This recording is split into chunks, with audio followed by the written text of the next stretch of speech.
wangu wa kulia yuko Mheshimiwa God Bless Lema, kushoto tuko na Mheshimiwa Joseph Mbilinyi Sugu, na vile vile tutampa nafasi mmoja wa watu waliopata kadhia ya kutekwa, kuteswa na kutelekezwa, ambaye ni katibu wa wilaya ya Ilala kichama, Elizabeth Mambosho. Tumewaita kwa mchana huu kwa kutoa brief kama chama cha demokrasia, dunia iweze kujua nini kinachoendelea. Kwa hiyo sisi kama chama tumeona ni vizuri tukatoa taarifa ambazo ni rasmi kupitia kwetu, kiachana hizo kila mtu anaongea cha kwake, na taarifa rasmi ni hii ambayo tunawapa. Mimi kama mwenyekiti wa kanda natambua leo siku ya tarehe 24 Alhamis ya mwezi wa 4 kwenye mahakama ya Kisutu palikuwa na kesi na mkabili mwenyekiti wetu wa chama cha demokrasia na maendeleo Chadema, Mheshimiwa Tundu Antipas Lissu, ambao pale nakabiliwa na kesi mbili tofauti. Moja ikiwa ni kuandika taarifa za uongo, lakini vile vile kesi ya pili ambayo ilikuwa inafanyika saa 5 ilikuwa ni kesi ya uhaini. Chama kupitia viongozi wake mbalimbali waandamizi na makamu mwenyekiti bara, mara kadhaa tulitoa wito kwa wanachama wetu kufika Kisutu kuweza kusikiliza na kufuatilia shauri au mwenendo wa kesi na mkabili mwenyekiti wetu. Lakini leo kwa masikitiko, chama cha demokrasia na maendeleo Chadema, viongozi wetu mbalimbali na wanachama wakiwa hata hawajafika Kisutu, wakiwa njiani, Mheshimiwa John Mnyika na baadhi ya viongozi waandamizi kiwemo kina Pambaru wamekamatiwa fire kilomita 4 kilomita 5 kutoka mahakama ya Kisutu.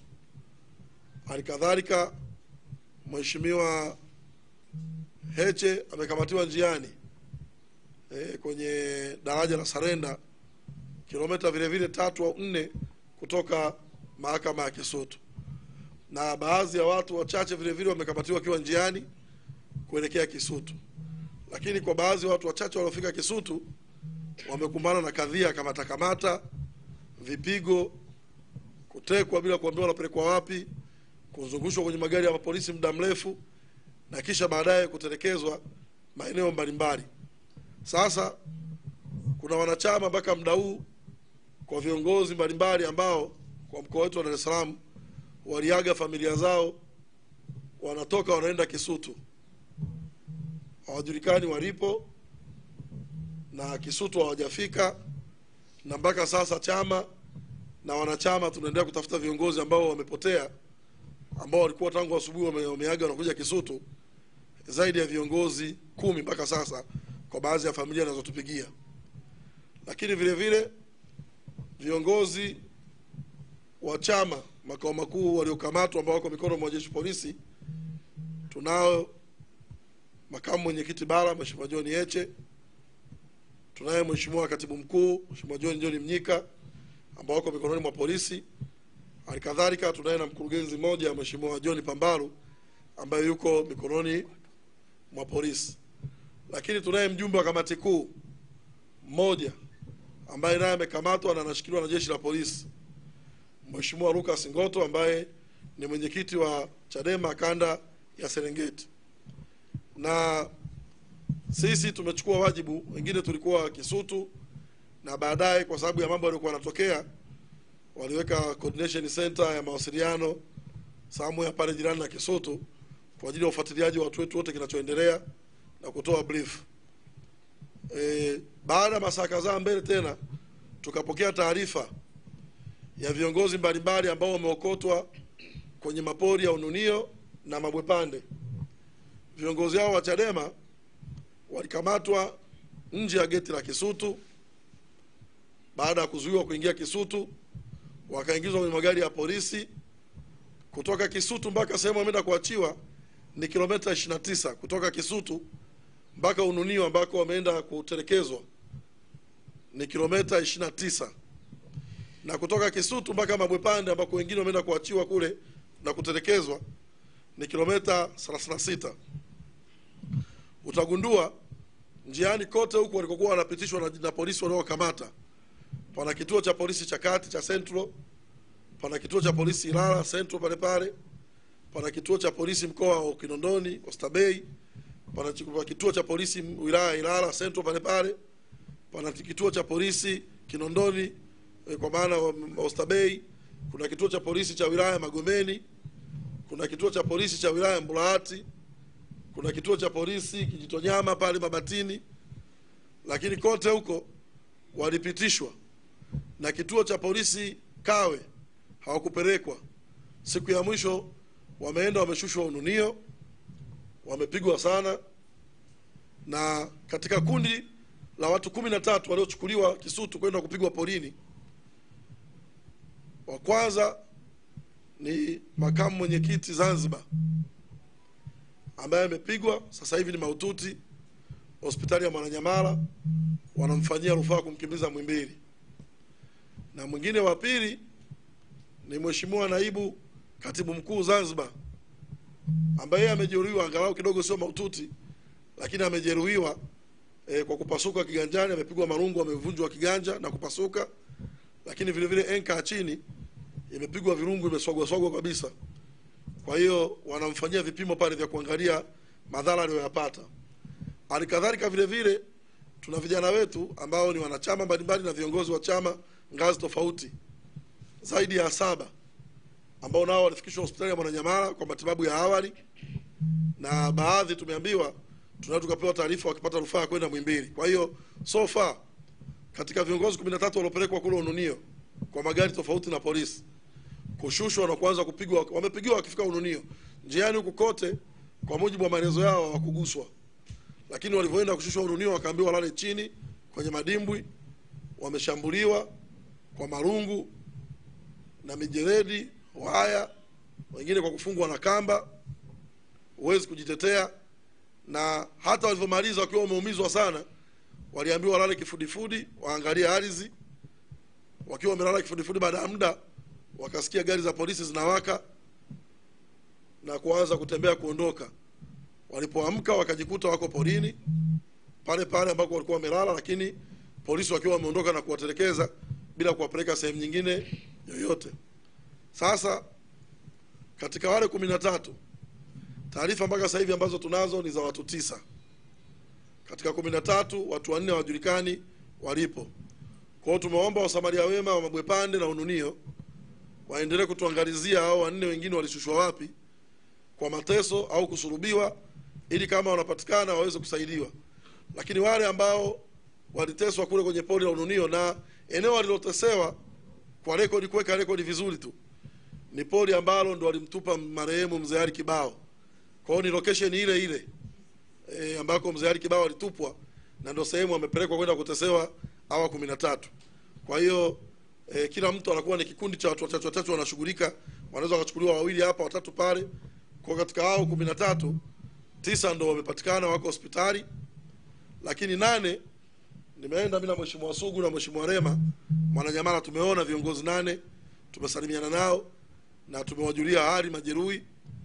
Lakini mmoja vile vile tunazo taarifa za kufariki kwake, kwa maana amepigwa mpaka ameuawa, na bado hatujajua jina lake ni nani, lakini alikamatiwa Kisutu.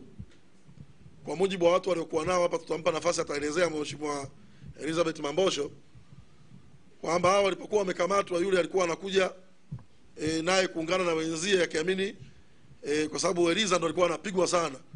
Kwa yule mwanachama alivyoona mwenzie anapigwa, akasogea ili kuja kuwasi polisi wasimuumize. Kwa walipokuja, kuna mwanadada mmoja alikuwa pale, alitoa amri yule aliyekuja naye apigwe. Kwa hiyo yeye alipigwa tulungu la kwanza tu, alipigwa kichwani na akapasuka, damu nyingi zikawa zinatoka. Kwa Eliza akiwa chini anapigwa, anasikia polisi wanasema mwaisheni atatufia. Sasa tumefika pale Mwananyamala, tumemkuta amepelekwa emergency. Daktari aliyekuwa anatutambulisha majeruhi wetu, daktari wa emergency, ndo ametuambia katika 9 waliokuja, mmoja ameconfirm kwamba amefariki.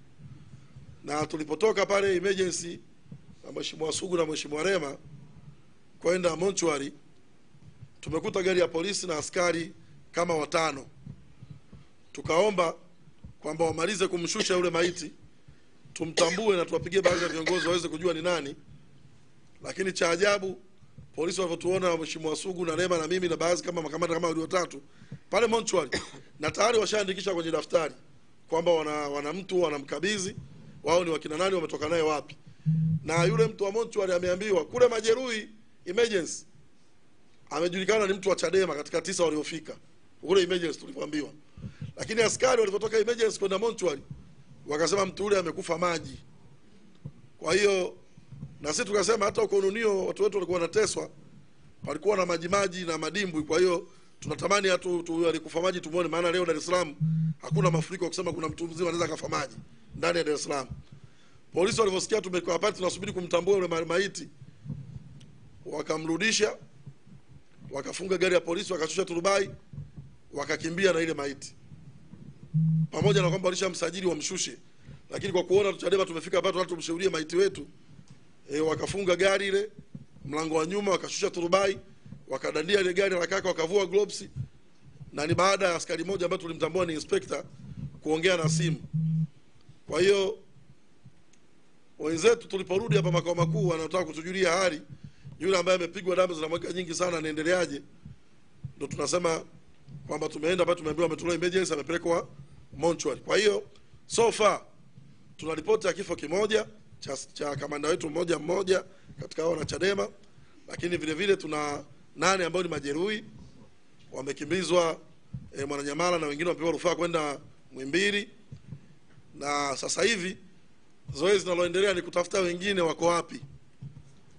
Maana makamu mwenyekiti yeye walimkamata daraja la Sarenda, baada ya kumshurutisha, kumsukuma na kuanguka, wakamleta kinguvu na magari yao. Askari wawili wakaendesha gari ya makamu mwenyekiti na mmoja wa dereva wa makamu, wameingia mpaka hapa, wamepaki gari, alafu wakamchukua dereva wakaondoka naye. Kwa dereva mwenyekiti makamu vile vile tunamtafuta, hatujui kwa wapi. Lakini wakati anakuja hapa alisindikizwa na askari wawili waliovaa kiraia, wakapaki gari ya makamu mwenyekiti Heche hapo, wakamchukua dereva wake, wakatoka naye getini, ikaja gari nyingine ya polisi, wakamchukua dereva wakaondoka naye. Kwa hiyo sasa hivi tuna taarifa tu kama makamu yuko Oysterbay, lakini dereva wake hajulikani alipo, na tuna taarifa ya katibu mkuu na baadhi ya makamanda wanasema wako polisi, hao tuna taarifa nao. Lakini nimesema hapa tumetoa wito ili kumjua mwenzetu aliyeuawa ni nani, jina lake tujue ni nani. Tulitoa wito kwa wanachama watambuano waliofika Kisutu nani aonekani, lakini inaonekana ambaye aonekani si mmoja tu aliyefariki. Tumesema familia zaidi ya 10 bado hazina mawasiliano na watu wao waliotoka asubuhi na mpaka sasa hivi hawajulikani wako wapi. Lakini angalau mmoja pale Mwananyamala tulidhibitishiwa na daktari wa emergency kwamba polisi walipomleta na defender alikuwa tayari ameshafariki. Na tulipomfuata Montreal tumeona polisi, tumeiona defender, lakini polisi walipotuona wakaogopa kushusha ile maiti, wakafunga turubai, wakakimbia na ile maiti. Kwa hiyo ni update mbona tuwagaie kama chama rasmi na mimi mwenyekiti wa kanda ya Pwani, kwa sababu jambo hili limetendeka na kutokea kwenye kanda yangu, tujue tunakabiliwa na changamoto gani. Hata sasa hivi tunapoongea hapa tumezingirwa kila kona, kuna magari ya polisi kuashiria bado wenzetu wana shari zaidi. Si tu kwamba jambo la kule Kisutu, lakini hapa makao makuu nje tuna gari zojaa askari 8 zaidi ya gari 5 kila kona kuingia makao makuu, kwa kuashiria issue sio Kisutu tena wala kesi ya Lissu, lakini huenda wana agenda yao binafsi ambao sisi hatujaijua Chadema shida ni nini na imetokea wapi. Kwa hiyo tunapoongea hapa wana Chadema, kwanza tuendelee kuwa imara, lakini vile vile tutakuwa tuna utaratibu wa kila baada ya masaa kadhaa kutoa update ya watu wetu wote, wamepatikana nani, ana hali gani na nini kinaendelea. Je, kuna watu waliongezeka, vifo vimeongezeka au majeruhi wameongezeka? Na Mungu akijali wakitoka wote, kama ni kesho kutwa tutaita waandishi wa habari, watakaa hapa kila mmoja. Wapo waliovunjwa miguu, wapo walioteguliwa mikono, wapo waliovunjwa vidole, wapo waliopasuliwa, wapo ambao wamevunjwa uti wa mgongo, ndo wengi. Kwa mimi tangu nianze siasa sijawahi kuona askari wanampiga raia, tena wanampiga sehemu moja tu uti wa mgongo. Mkurugenzi wa fedha wa Chadema Bwana Tito, naye ni miongoni mwa majeruhi ambao ni mahututi, anapata rufaa kwenda Muhimbili. Yeye amepigwa sehemu moja, tukimwona ni mzima, lakini wameushambulia mgongo wake wa uti wa mgongo tu kiasi cha kwamba hawezi kukaa wala kusimama. Kwa hiyo waliopigwa sehemu ya uti wa mgongo wako 4 katika pale Mwananyamala ambao ndio watafutiwa rufaa ya kukimbizwa Muhimbili. Ukiwaona kwingine ni wazima, lakini wapigaji walikuwa wamelenga mgongo tu, uti wa mgongo. Sasa maana yake mtu namna huwezi kusema alikuwa na nia njema. Lakini vile vile kwa mtu kumkamata mtu City Center pamoja na vituo vyote vya City Center, akatumia magari ya polisi, uniform za polisi, silaha za polisi, akaendesha gari kutoka City Center mpaka Ununio mpaka Mabwepande, hatuwezi kusema mtu huyo alikuwa anafanya zoezi la kukabiliana na wahalifu.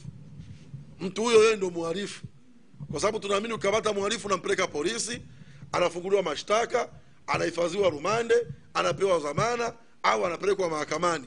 Lakini ukamataji wa kukamata wanachadema kuwapeleka polini, tena maeneo ambao wanachadema tumekuwa tumeshuhudia viongozi wetu wakubwa kabisa wakiwa wameuawa na kutupwa na kutelekezwa, leo ndo wanachama wa kawaida wanaenda kutesewa maeneo hayo, na baadaye wanatelekezwa wakiwa hawana simu, fedha zao zimechukuliwa na askari, simu zao zimechukuliwa na askari. Askari kuna mmoja anatuambia hadi viatu wamemvua. Yaani kipindi wanampiga wamemvua hadi viatu na wameondoka navyo. Kwa wakati wanapata msaada Ununio wameondoka pekupeku. Unaweza ukaona ni kiasi cha uhalifu kiasi gani dhidi ya binadamu. Huo ni uhalifu dhidi ya kibinadamu. Kuna namna ambapo jeshi la polisi limefundishwa kukabiliana na mhalifu. Kuna namna mafunzo wanayo polisi namna kukabiliana na watu ambao ni wahalifu, waandamanaji. Lakini mtu ambaye yuko njiani unamshtaki na kosa gani? Yaani katibu mkuu unamkamata faya, ukimpeleka mahakamani kosa lake ni lipi? Kutembea barabarani na gari? Kwa sababu kama una taarifa yote ya kiintelijensia, anakuja mahakamani ni raia mwema, tena anakuja kwenye kesi ya kiongozi mwenzie, tulikuwa tunaamini yeye hana kosa lolote. Lakini kumkamata mtu barabarani, unamshusha kama alivyoshushwa makamu mwenyekiti Heche pale Salenda, kumshurutisha, kumburuza chini, kumtweza utu wake, kumdhalilisha kwa sababu tu ana mwelekeo kwenda mahakamani, ambapo mahakama sheria inaruhusu kwamba mahakama ni public place, ni maeneo ya umma ambayo mtu yeyote anakaribishwa kushuhudia, kusikiliza, kumsindikiza ndugu yake, kwenda kusikiliza shtaka dhidi ya ndugu yake, au kupeleka dhamana au kupeleka msaada wa chakula kwa ndugu yake anapoletwa mahakamani. Lakini leo imekuwa ni tofauti. Kwa hiyo tumewaita hapa kutoa hiyo update kwenye kanda ya Pwani, na katibu wetu wa kanda ya Pwani ndo anayehudumia majeruhi wote, na majeruhi wote wanatibiwa na Chadema kwa gharama zetu, kwa michango wa wanachadema. Wale ambao wanahitaji namna ya kuchangia majeruhi wetu, utaratibu ni ule ule kwa namba yetu ya kuchangia chama, na chama kitawatibu. Na wale ambao utakuwa hali zao ni mbaya, kama nilivyosema, kila baada ya masaa kadhaa tutakuwa tunakuja mbele yenu na kutoa taarifa ya nini kinatokea na nini kimeendelea dhidi ya majeruhi wetu. Na wale ambao wamepotea mpaka jioni, ninaamini tutakuwa tuna majina ya watu ambao wamepotea na hawajulikani walipo baada ya kukamatwa maeneo yale ya Kisutu. Lakini kwa sasa, kabla sijamkaribisha mjumbe wa kamati kuu Mheshimiwa Godbless Lema, naomba Mheshimiwa Eliza hapa tuelezee namna ambavyo yule ambaye